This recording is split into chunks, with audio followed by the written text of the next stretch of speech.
Hey guys, this is Olivia and welcome back to my YouTube channel. তো আজকের ভিডিওটা হতে চলেছে আমার হেয়ার কাটের ওপর। তো এখন বাজে ঘড়িতে 4টে আর আমি এখন তাড়াতাড়ি রেডি হয়ে যাব। 4:30তে আমার ট্রেন হালিশহর স্টেশন থেকে, আর তারপর যাব আমি কল্যাণীতে। তো আজকে আমি হেয়ার কাটটা ফাইনালি করাবো, আমি এটা ডিসাইড করেই ফেলেছি। আমি কিছুদিন ধরে কনফিউশনে ছিলাম আমি হেয়ার কাট করাবো কি করাবো না, তো আজকে আমি ডিসাইড করেই ফেলেছি। কারণ এত পরিমাণে হেয়ার ফল হচ্ছে, চুলটা আমি জানি না কি করব, দেখে এত মন খারাপ হয়।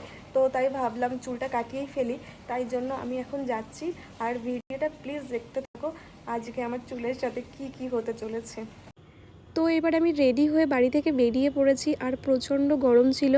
আর এইদিকে আমার টেনশান হচ্ছিল আমি ট্রেনটা পাবো কি না, কারণ আমি অলওয়েজ লেট থাকি যখন আমার ট্রেন ধরতে হয়। আমি কি করে লেট হয়ে যাই আমি জানি না। তো আজকে আমি যাচ্ছি হেয়ার কাট করাবো আর কালার করাবো। তো কালারটা নিয়ে আমি একটুখানি টেনশানে আছি, আমাকে কেমন লাগবে দেখতে আমি জানি না, কারণ আমি ফার্স্ট টাইম আজকে কালার করাবো। তো তারপর আমি দৌড়াতে দৌড়াতে গিয়ে টোটো ধরে আমি স্টেশনে তো পৌঁছে যাই। এসে দেখি ট্রেনটা লেট, তাই ট্রেনের জন্য একটুখানি ওয়েট করছিলাম। তো তারপর ট্রেনের জন্য ওয়েট করতে করতে দেখি একজন কাকু এরকম ফুল নিয়ে দাঁড়িয়ে আছে, আর ফুলগুলোর দিকে জাস্ট আমার চোখগুলো আটকে গেছে। এত সুন্দর লাগছে ফুলগুলো, মানে একই সাথে এতগুলো কালার দেখে ভীষণ ভালো লাগছিল।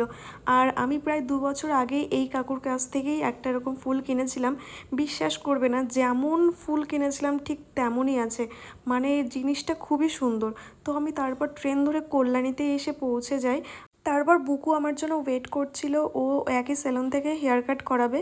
ও অনেকদিন হেয়ার কাট করায় না, তাই আমিই বললাম চল তুইও ওখান থেকে করিয়ে নি। তো গাইজ, এবার তোমাদের বলবো আমি কেন এত বড় চুল আবার কেটে ফেলবো। মানে আমি জাস্ট 1 মাস বা 1.5 মাস আগে একবার চুল কাটিয়েছি, তো তারপরেও আমার আবার কেন কাটাতে হচ্ছে সেটাই বলছি। মানে আমার এত হেয়ার ফল হচ্ছে, এত হেয়ার ফল হচ্ছে।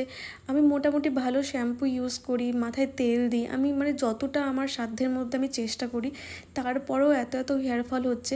আমার এত মন খারাপ হয়ে যায় যখন দেখি। তো আমি ডিসাইড করেই ফেলেছিলাম যে আমি হেয়ার কাট করাবো, কারণ এমন চুল আমি না বাঁধতে পারছি না কোনো কিছু করতে পারছি, মানে দেখতে প্রচণ্ড অকওয়ার্ড একটা লাগে। তো সেটা ভেবেই আমি হেয়ার কাট করাতে যাই আবার। তো আমি চলে আসি এখানে, আর আসার পরে এই দাদা আমাকে মানে হেয়ার কাট করাবে আর কালার করিয়ে দেবে। তো দাদাটা ভীষণ ভালো কথা বলে। তো আমাকে বলছিল যে তুমি কেমন করে কাটাবে বলো, আর কতটা লেন্থ রাখবে, কি কালার করাবে, এটা নিয়েই আমাদের মধ্যে কথা হচ্ছিল। তো যেহেতু আমার সামনের হেয়ারগুলো অনেকটা ছোট, তো এখন উনি কীভাবে কাটালে ভালো লাগবে আমি সেটাই জিজ্ঞাসা করছিলাম। তো আমাকে কেমন হেয়ার কাট করালে আর কীরকম কালার করালে আমাকে ভালো লাগবে, তো সেটা পুরোপুরি আমি দাদাকে বলেছিলাম তুমি করে দাও। কেন কি এর আগে আমি কখনো যেহেতু হেয়ার কালার করাইনি, তো আমি চাইছিলাম না ভীষণ একটা লাউড হয়ে যাক, চোখে লাগুক। তো আমি সেই জন্য বলেছিলাম তুমি তোমার পছন্দ মতো একটা বলো, আমি সেটাই করাবো। তো আমাকে এতগুলো কালারের অপশান দেখায়, তারপর আমি তার মধ্যে একটা ডিসাইড।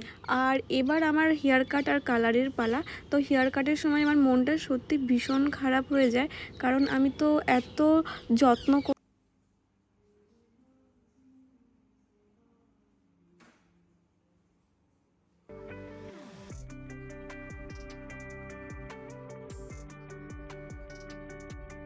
তো এবার চুলটা তো কাটানো কমপ্লিট, আর এবার কালারও করে দিয়েছে আমাকে। তো আমি প্রথমবার কালার করছি, আমি খুব এক্সাইটেড, আমি জানি না কেমন লাগবে আমাকে দেখতে। আমি ওনাকে বলেছিলাম আমাকে এমন একটা কালার করে দিও যাতে ন্যাচারাল লাগে, অতটা লাউড না লাগে। আর তারপর 45 মিনিটস আমাকে বসে থাকতে বলেছিল। তো এখন আমার হেয়ার ওয়াশ চলছে, আর আমার হেয়ার ওয়াশ করতে বেসিক্যালি একদম ভালো লাগে না।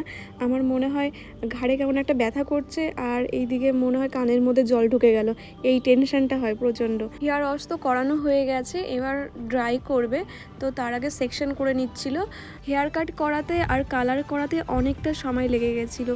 তো আমি দাদাটাকে বলেছিলাম তুমি আমাকে এমনিই ছেড়ে দাও, কোনো অসুবিধা নেই, আমি কিছু মনে করব না, তুমি আমাকে এমনি জাস্ট শুধু একটু হেয়ারটা কেটে দাও, যতটুকুনি বাড়তি আছে বা যতটুকুনি সাইজ করবে করে আমাকে ছেড়ে দাও।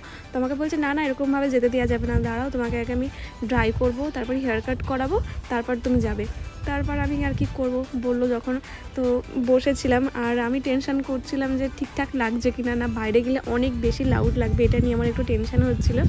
তো দাদাটা খুব সুন্দর করে আমাকে হেয়ারটা কাট করি, আর চুলটা সেট করে দেয়। আমার তো ভীষণ ভালো লাগছিলো। তো তোমরা আমাকে জানাও আমাকে কেমন লাগছে হেয়ার কাট করানোর পরে। আমার তো খুব ভালো লাগছিলো। আর কালার করিয়ে আমাকে কেমন লাগছে সেটা আমাকে প্লিজ কমেন্ট করে জানিও। আমার তো ভালোই লাগছিলো, আমার মনে হয়নি খুব একটা লাউড লাগছিলো। তো মোটামুটি ঠিক আছে, আমি যেমন চেয়েছিলাম খুব ভালো পছন্দ হয়েছে। আর আমি দাদার সার্ভিসে খুব খুশি। তো আমি বলে এসেছি আমি যখন পুজোর আগে আবার আসবো এখানে আমি তোমার থেকে কাজ করাবো।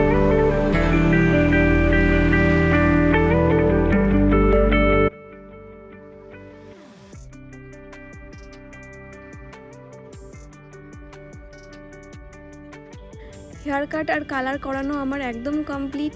আর এবার বাইরে এসে আমি যখন বুকুকে বললাম দেখ কেমন লাগছে, ও আমাকে বললো না খুব ভালো লাগছে।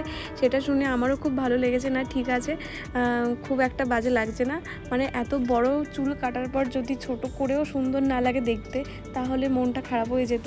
তো আমাকে বললো না তোকে বেশ ভালো মানিয়েছে, ভালো লাগছে, অনেক দিন পরে একটু ডিফারেন্ট লাগছে। আমি যে সেলুনটাতে গিয়েছিলাম হেয়ার কাট আর কালার করাতে, এটা হচ্ছে আইটিআই মোড়ে যেখানে দুর্গাপুজোটা হয় একদম তার পেছনে ডোনাসে।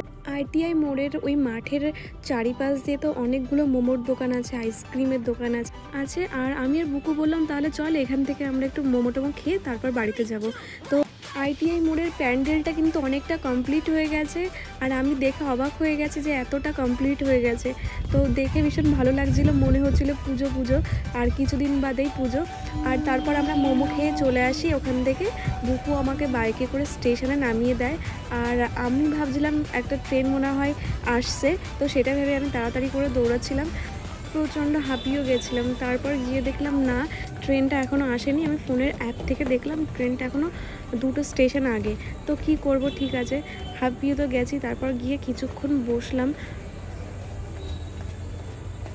ध्यान दीजिए गाड़ी संख्या 31925 স্টেশনটা পুরো শুনশান মনে হচ্ছে, সবে 8টা সাড়ে 8টা বাজে। তো এখনই মনে হচ্ছে স্টেশনে কেউ নেই, এতটাই ফাঁকা থাকে কল্যাণী স্টেশনটা।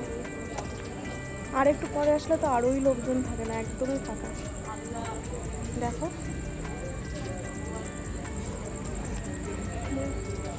সিগন্যাল হয়ে গেছে মনে হচ্ছে,